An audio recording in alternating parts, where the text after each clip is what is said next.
Hi guys, welcome back to Nebula Fox Toy Reviews. Today we're back with Jurassic World, but we are taking a look at another Hammond collection figure today, and we're looking at the Ankylosaurus. This is the dinosaur as it appears in Jurassic Park 3, not Jurassic World. So it's really cool to have the Jurassic Park 3 Ankylosaurus as an actual figure now. I have had this for a while. Got it for my birthday, the same as the Jurassic Park set we looked at last week. But I'm only getting around to reviewing it because, my god, is my review backlog building up quite a lot. So, yeah, let's head on over to the review table and get a closer look at this awesome little dinosaur. Okay, so here we are. Here is the figure and its box. So we'll take a quick look at the packaging before we look at the figure. The Hammond collection are figures I open straight away, but I will keep the boxes until I've reviewed them, and then the box will get binned, because I know I'm not selling these figures at all. I might sell some of the cheaper ones off in the future, but the Hammond collection is staying.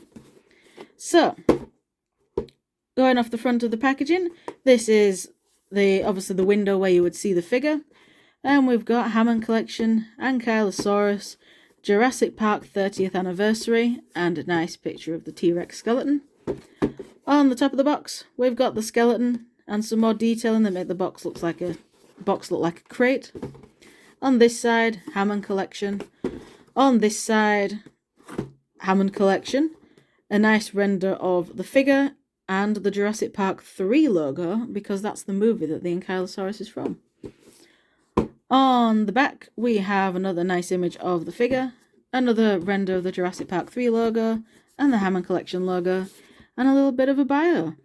So Ankylosaurus. With an unmistakable armoured exterior, the Ankylosaurus is one of the many awe-inspiring dinosaurs that Dr. Alan Grant sees by the riverbank on Isla Sorna. So we don't get to see the Ankylosaurus that much in Jurassic Park 3. As the blurb said, we see it by the riverbank, and then there's also a brief shot where we see two of them having an eat, and then they sort of, it goes like om nom, and then wanders off, and that's about it.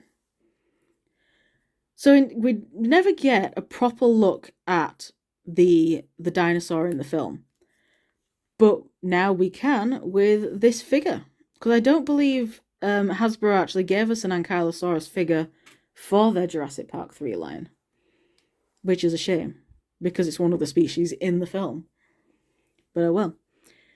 So, this figure, chunky. It is chunky, but it's a really nice figure.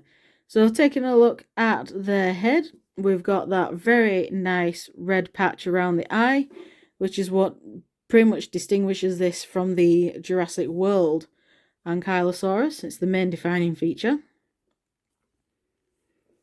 Yes, can I open the beak a little bit, please? There we go. We got his little teeny tiny mouth, which is cute. We got this really nice detailing in the armor running from the head all the way down the body to the tip of the tail, with the nice armored, with the club used to smash the legs of anything that tries to eat it, unless it's a velociraptor. And then it can just smash the whole dinosaur.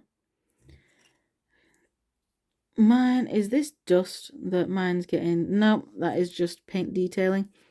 The actual spikes are made of like a softer plastic, so they're not sharp. You don't need to worry about stabbing yourself in them and they'll hurt. You will still need to worry about poking your eye out, but, you know, they're not super sharp. The head spikes are, though. They are solid. So those you will have to keep an eye out for.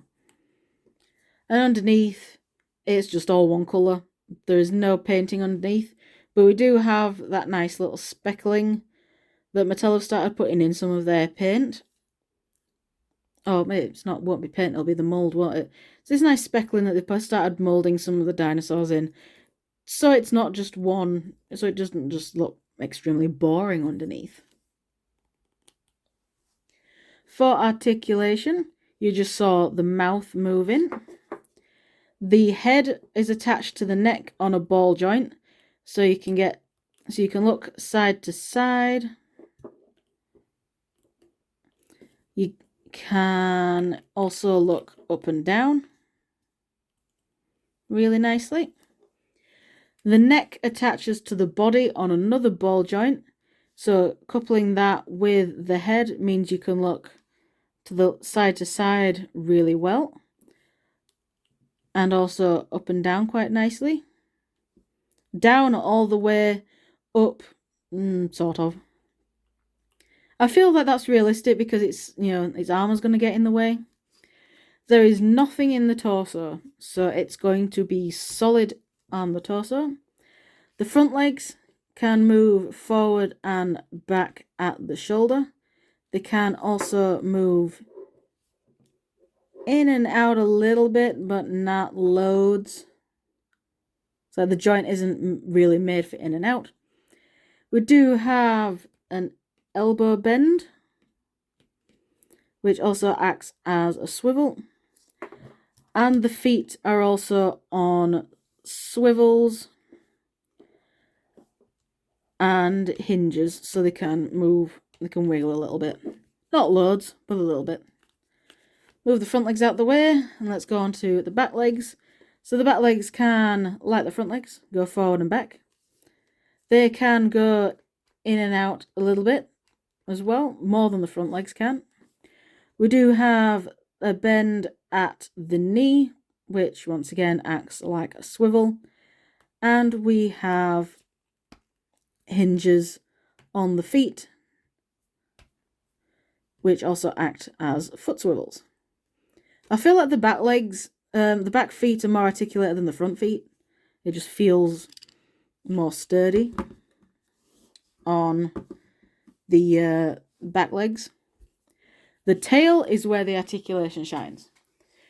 Most Hammond collection figures have bendy wires in the tail, so the tails are basically rubber with a bendy wire in it so you can pose it. This one has gone down the route of SH Monster Arts and NECA, and they've put ball joints in the tail.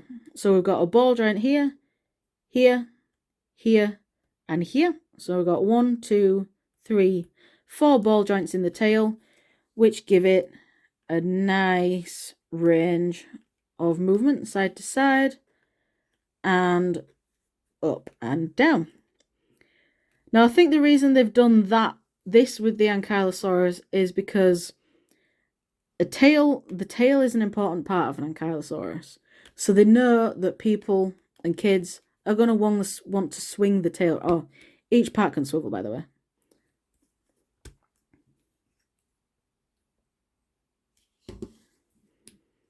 Each part of the tail can swivel as well. But you don't really need the swivel. So as long as you've got the swing, the swing schwung.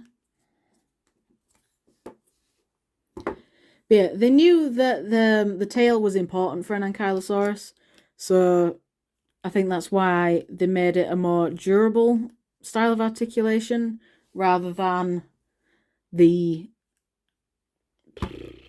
bendy wire. Now this Ankylosaurus can do handstands, I believe. I have seen people balancing it really well.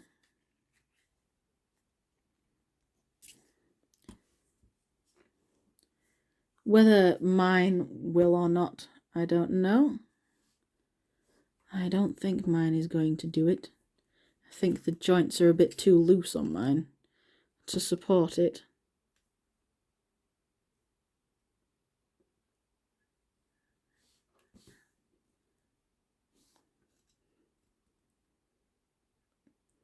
Yeah, I think the joints are too loose on mine to support it, but it can sort of kick up on its back legs as if it's gonna swing, as if it's swinging at a dinosaur, and it goes whoop poof.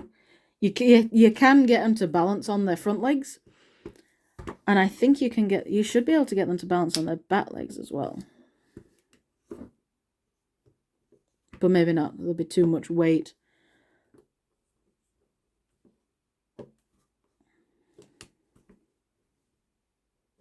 Yeah, okay, maybe not. I know I've seen people get them balancing on their front legs at least. But oh well. So mine, the joints are a bit loose to do any sort of dynamic poses on one or two legs. But I have seen people getting it like that. But yeah. So I think I'm going to have to be like 3 legs will do for mine. But yeah, anyway, that's that. Can't really say anything else about this. It's a Hammond collection figure, so I'm going to highly recommend picking it up because it's amazing. But yeah, can't really say anything else. So thank you very much for watching, and I shall see you all in the next video, whenever that'll be. Bye!